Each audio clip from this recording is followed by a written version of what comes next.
중국 공산당은 중국 경제를 이용해 세계 각국 정부와 기업을 유혹합니다. 중국 경제는 지난 수십 년간 고속 성장했지만 앞으로도 그러한 성장이 지속할지에 대해서는 의문이 제기되고 있는데요.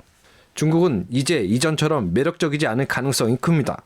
중공 당국은 경제가 어렵다는 것을 알고 있습니다. IMF의 세계 경제 전망 보고서에 따르면 IMF는 전 세계 경제가 2021년과 2022년에 각각 6%와 4.4%의 성장률을 나타낼 것을 예상했습니다. 중국이 선두로 코로나 바이러스 사태를 극복했다. 중국 경제가 전 세계 팬데믹 상황하에서 경제 회복 선두를 달리고 있다고 선전하는 것과는 전혀 어울리지 않죠. 지난 2020년 코로나 바이러스의 충격 속에 중국 경제의 연 성장률은 2.3%를 기록해 유일하게 플러스 성장을 나타낸 주요 경제체로 불렸습니다. 하지만 같은 기간 대만은 연 성장률 2.98%를 기록하며 30년 만에 처음으로 대륙의 경제 성장률을 넘어섰습니다. 2020년 중국 GDP는 처음으로 100조 위안을 넘어서 전 세계 17% 이상을 차지했고 미국의 70%에 달했습니다. 영국 싱크탱크 CEBR을 포함한 다수의 국내외 연구기관은 중국이 2028년 미국을 넘어 전 세계 최대 경제체가 될 것이라고 예상했습니다. 이는 두 가지 요소를 무시하거나 혹은 심각하게 저평가에 나타난 착시 현상입니다.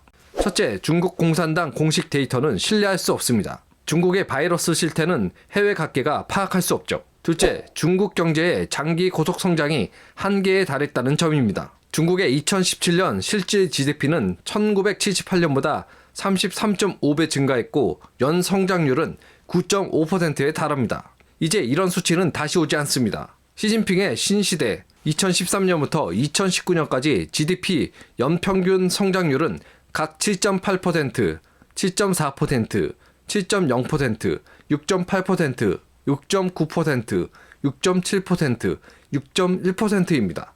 중국 경제 성장률은 지속적으로 하락하고 있습니다. 외부적 요인이나 경제 주기는 주된 원인이 아니며 체계화 개혁의 실패입니다.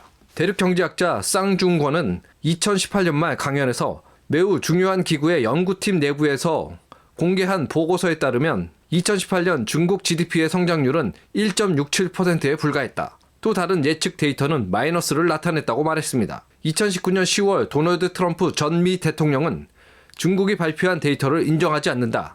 마이너스의 가능성이 높다고 했습니다. 당시 중공은 2019년 3분기 GDP가 6% 성장했다고 발표했습니다. 중국 경제 붕괴설은 2000년대 초반부터 꾸준히 제기됐습니다.